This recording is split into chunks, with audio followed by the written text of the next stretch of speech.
رحیم السلام علیکم ناظرین، آپ یوٹیوب چینل دیکھ رہے ہیں، میں عمران خان ہوں۔ سب سے پہلے جو عمران خان صاحب کا ایک عام ترین سٹیٹمنٹ ہے وہ انہوں نے جاری کیا ہے، ان کے ٹویٹر اکاؤنٹ پہ بھی وہ لگایا گیا ہے۔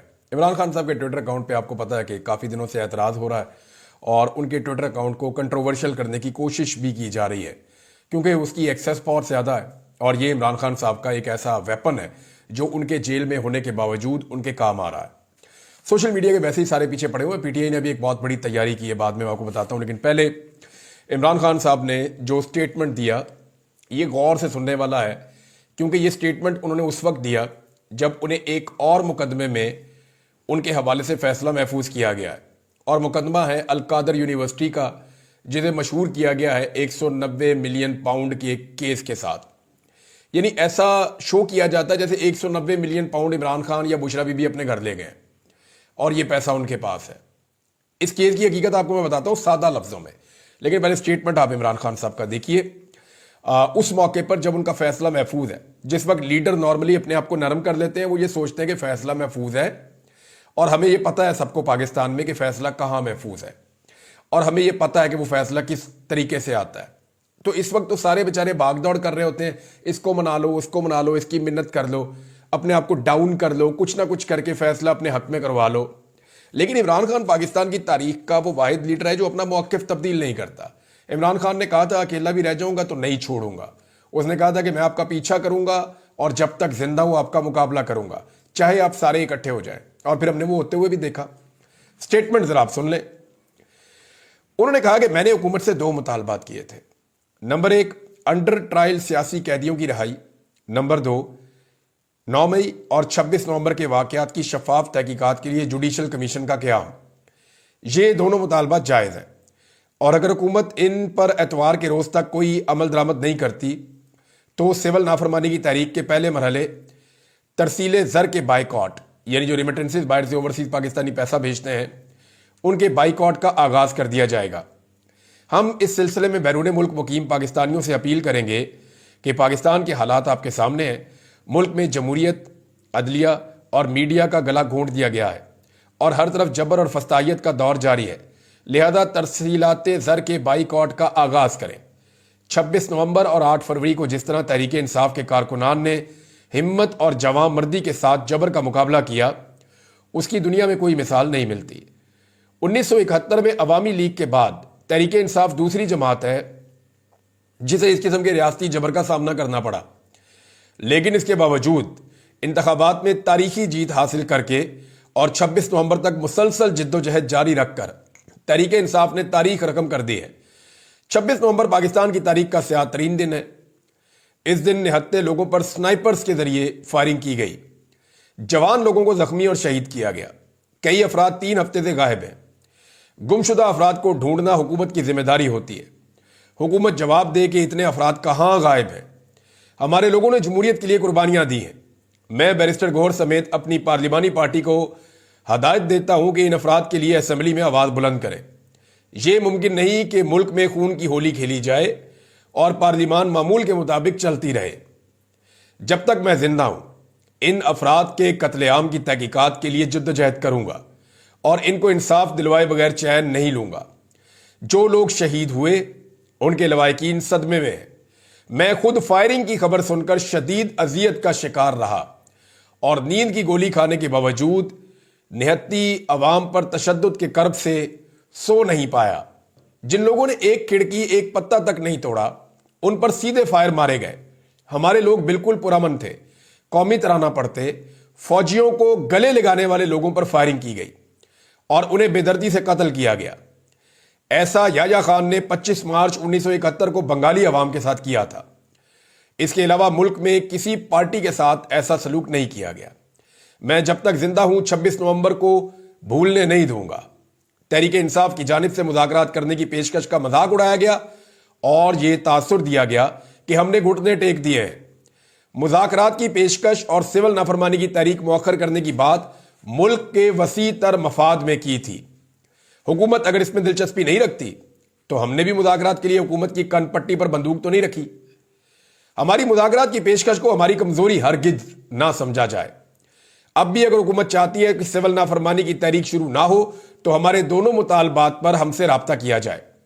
یا ہمیں قائل کیا جائے کہ یہ مطالبات غیر آئینی ہیں اور ان پر بات ممکن نہیں ہے۔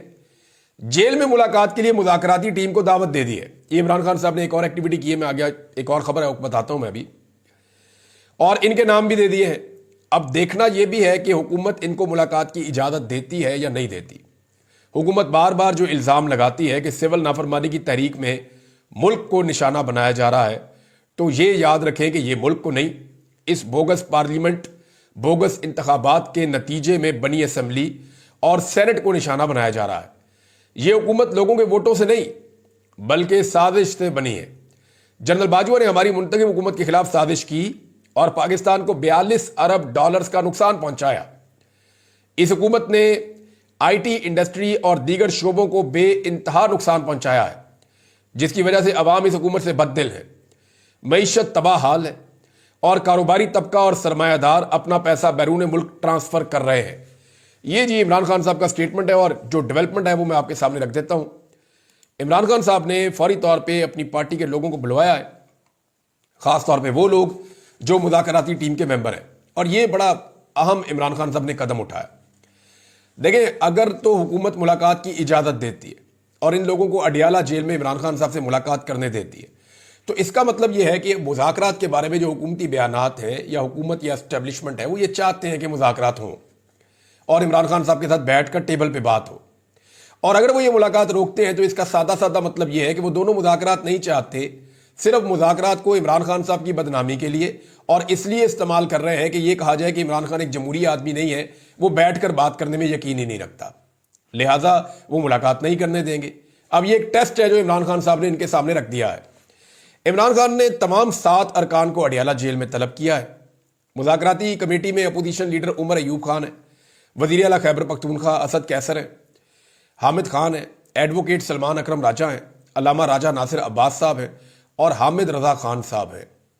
اب ان لوگوں کو عمران خان صاحب نے کہا جی کہ مجھے آ کر ملے، اور فیصل چودھری نے اڈیالہ جیل انتظامیہ کو اس کے بارے میں درخواست دے دی ہے کہ مذاکراتی کمیٹی سے ملاقات ہمیں کرنے دی جائے، اور عمران خان صاحب مذاکراتی کمیٹی اور فیملی ممبران سے ملاقات ان کی متوقع ہے، اور اگر عمران خان صاحب کی ملاقات کروائی جاتی ہے تو عمران خان صاحب وہاں پہ ان کو اگلا لائحہ عمل دیں گے۔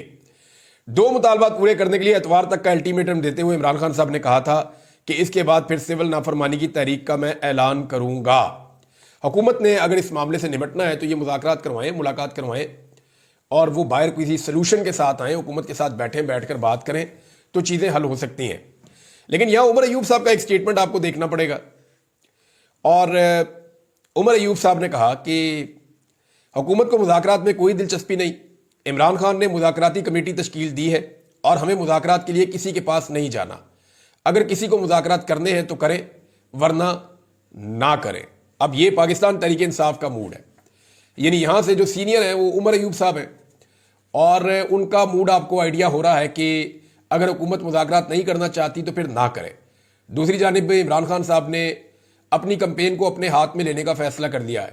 اوورسیز پاکستانیوں کے سامنے جو بھی مطالبات رکھے جائیں گے وہ عمران خان اپنی سوشل میڈیا ٹیم کے ذریعے سے رکھیں گے، اور ان کو اس بات کا آئیڈیا ہو گیا ہے کہ ان کی پارٹی کے اندر بہت سارے لوگ ایسے ہیں جو ان کے بیانیے کو بڑا نرم کر کے یا بڑے کمزور انداز میں پیش کرتے ہیں، معذرت خواہانہ انداز میں پیش کرتے ہیں، لہذا عمران خان صاحب نے اس کے لیے ایک ڈیفرنٹ اسٹریٹجی جو ہے وہ اب تیار کی ہے۔ اگلی ناظرین جو خبر ہے وہ ہے القادر یونیورسٹی والے کیس کے حوالے سے۔ اب اس میں فیصلہ محفوظ کر لیا گیا ہے، یہ فیصلہ عمران خان صاحب کے خلاف سنا دیا جائے گا، یہ لگ بھگ سارے لوگ ہی یہ کہہ رہے ہیں، کیونکہ ٹریک ریکارڈ ہے۔ جیل میں عمران خان صاحب کے جتنے بھی ٹرائل ہوئے وہ سارے بڑے غلط طریقے سے ہوئے، غلطیوں سے بھرے ہوئے تھے، بلنڈرز تھے ان کے اندر، اور وہ سارے کیسز اڑ گئے بعد میں۔ یہ ٹرائل بھی اس سے مختلف نہیں ہے، اس کو بھی اجلت میں چلایا گیا، رات 8:30 بجے تک، آدھی رات تک فیصلہ محفوظ کیا گیا۔ اب وہ پیر والے دن فیصلہ سنایا جائے گا۔ القادر یونیورسٹی والا، اس کو 190 ملین پاؤنڈ کا کیس کہا جاتا ہے۔ الزام یہ لگایا جاتا ہے، جو الزام ہے اس کو آپ سمجھیں۔ الزام لگانے والے یہ کہتے ہیں جی کہ ملک ریاض نے کرپشن کی، پیسہ لے گیا برطانیہ میں ملک ریاض نے، اچھا اب اگلی بات یہ نہیں بتاتے کہ ملک ریاض نے اس کے بیٹے نے نواز شریف کے بیٹے سے فلیٹ خریدا 18 ارب روپے میں۔ یہ نہیں بتائیں گے آپ کو کہ 1 ہائیڈ پارک کا سودا ہوا تھا، کتنے ارب میں ہوا تھا، یہ آپ کو نہیں بتائیں گے، یہ آپ سے چھپائیں گے، اس کو پیچھے رکھیں گے کیونکہ نواز شریف کا نام آ رہا ہے۔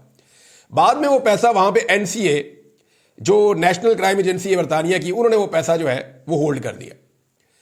اب وہ دو آفرز تھی پاکستان کے پاس, یا تو یہ پیسہ ملک ریاض پاکستان کوئی کیس نہ کرتا اور ملک ریاض کو کہتا کہ یہ پیسہ لے کر پاکستان واپس آ جاؤ اور لا کر سرکاری خزانے میں جمع کروا دو, ایک طریقہ یہ تھا.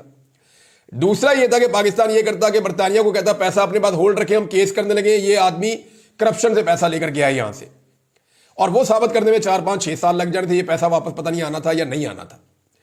تو اس میں کیبنٹ نے یہ فیصلہ کیا, عمران خان اکیلے نہیں تھے, آپ اکیلے کو پھنسا ہی نہیں سکتے, پوری کابینہ کو آپ کو اٹھانا پڑے گا.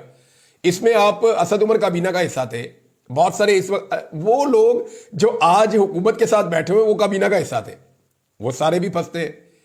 وہ لوگ جو آج کل اسٹیبلشمنٹ اور حکومت کی آنکھوں کے تارے ہیں یا انہوں نے اس طرف ڈیل کر دیے, وہ لوگ بھی کابینہ کا حصہ تھے, ان کو بھی اٹھاؤ پھر ساروں کو. تو کیبنٹ کا یہ ڈیسیجن تھا کہ جناب ٹھیک ہے, یہ جو پیسہ ہے اگر یہ واپس آ جاتا ہے بغیر کیس کیے تو اس کو سرکاری خزانے میں جمع کر دیا جائے, کیونکہ ملک ریاض کے ذمہ بہت سارے واجبات بھی تھے. تو یہ پیسہ جناب پاکستان کیبنٹ کے فیصلے کے بعد منگوا لیا گیا. یہ پیسہ پاکستان آیا, اور پاکستان آنے کے بعد یہ پیسہ سپریم کورٹ آف پاکستان کے ایک اکاؤنٹ میں چلا گیا. سپریم کورٹ نے اس کو انویسٹ بھی کیا, اس کے اوپر اور پیسہ بھی کمایا. سپریم کورٹ کے اوپر بھی کوئی معاملہ نہیں اٹھایا جا رہا, ان سے بھی نہیں پوچھا جا رہا کہ آپ نے یہ پیسہ کیوں لیا. صرف عمران خان اکیلے کو فکس کیا جا رہا ہے ایک کیس میں, جو قانونی طور پہ ممکن ہی نہیں ہے, ایسا ہو ہی نہیں سکتا. اچھا, الزام یہ لگایا جاتا ہے کہ عمران خان صاحب نے اس کے بدلے میں القادر یونیورسٹی کے لیے ملک ریاض سے فنڈ لیا.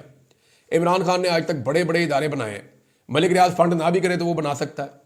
آج عمران خان اناؤنس کریں القادر یونیورسٹی جیسی 5 یونیورسٹیاں پاکستان میں, تو 1 سال کے اندر وہ بن جائیں گی, چاہے عمران خان صاحب جیل میں ہی ہو, پوری دنیا ان کو فنڈنگ دے دے گی.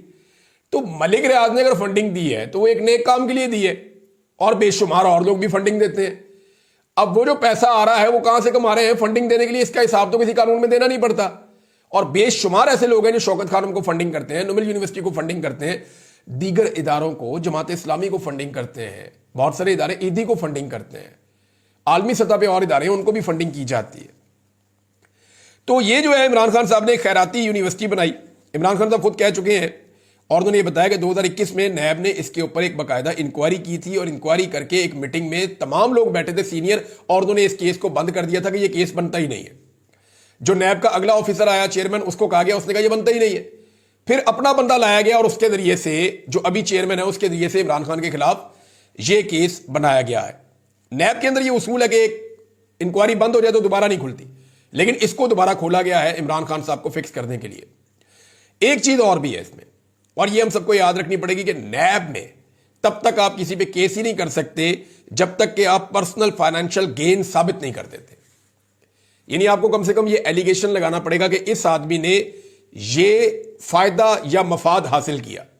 وہ جو پیسہ باہر سے آیا 171 ملین پاؤنڈ, وہ کبھی عمران خان کے اکاؤنٹ میں نہیں گیا, کبھی کسی ٹرسٹ کے اکاؤنٹ میں نہیں گیا, کبھی عمران خان صاحب کے کسی رشتہ دار کے اکاؤنٹ میں نہیں گیا, وہ سپریم کورٹ آف پاکستان کے اکاؤنٹ میں سرکار کے خزانے میں گیا.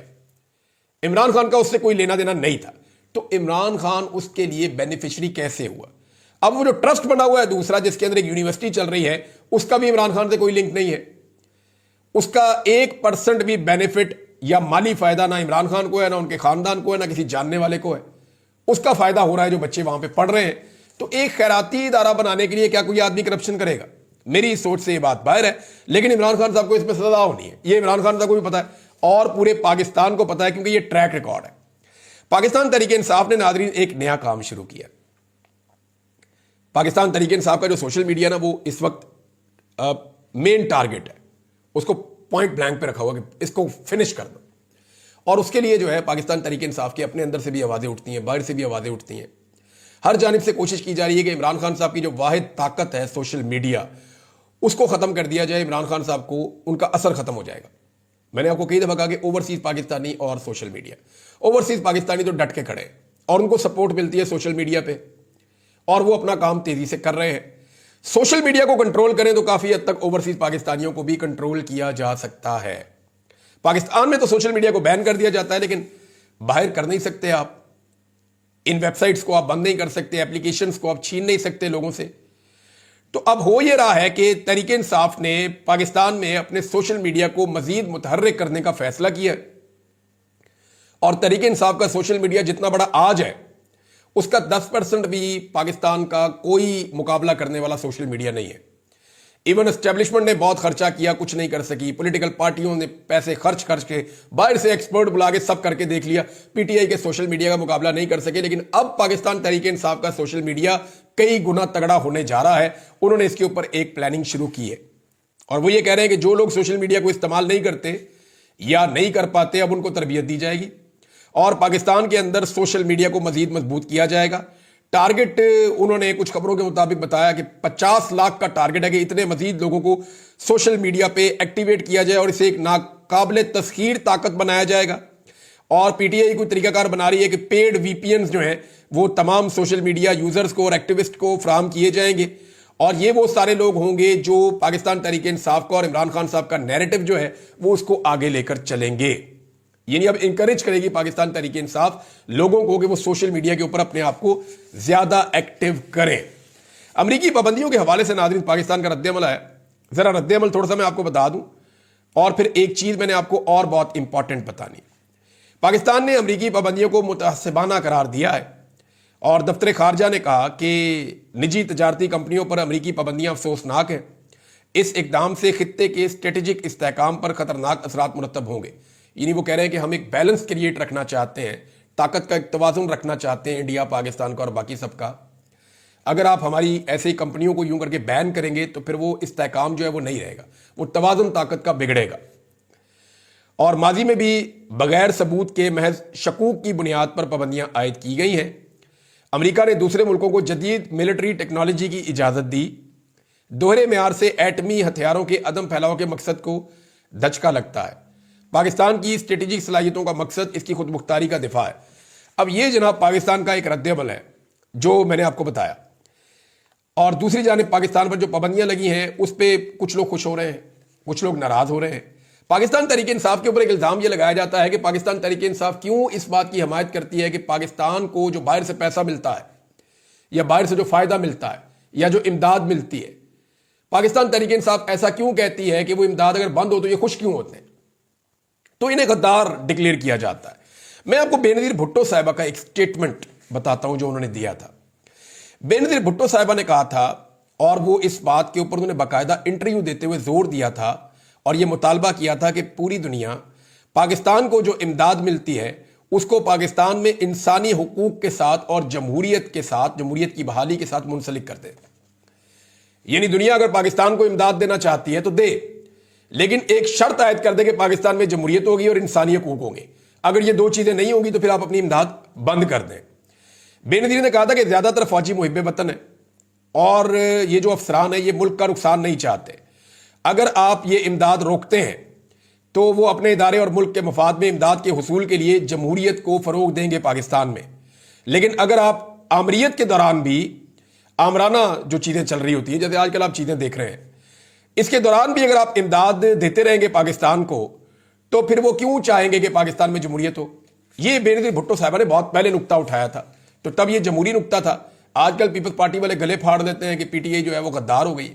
بے نظیر بھٹو صاحبہ کا یہ سٹیٹمنٹ اس بات کا گواہ ہے کہ انہوں نے بھی کہا تھا کہ دنیا اپنی امداد کو ایک ٹول کے طور پہ استعمال کرے کہ پاکستان میں انسانی حقوق اور جمہوری آزادیاں ہیں تو آپ امداد دیں. اگر پاکستان میں جمہوری حقوق اور انسانی حقوق موجود نہیں ہیں تو پھر آپ اپنی امداد نہ دیں تاکہ جمہوریت بحال ہو اور انسانی حقوق پاکستان میں بہتر ہوں.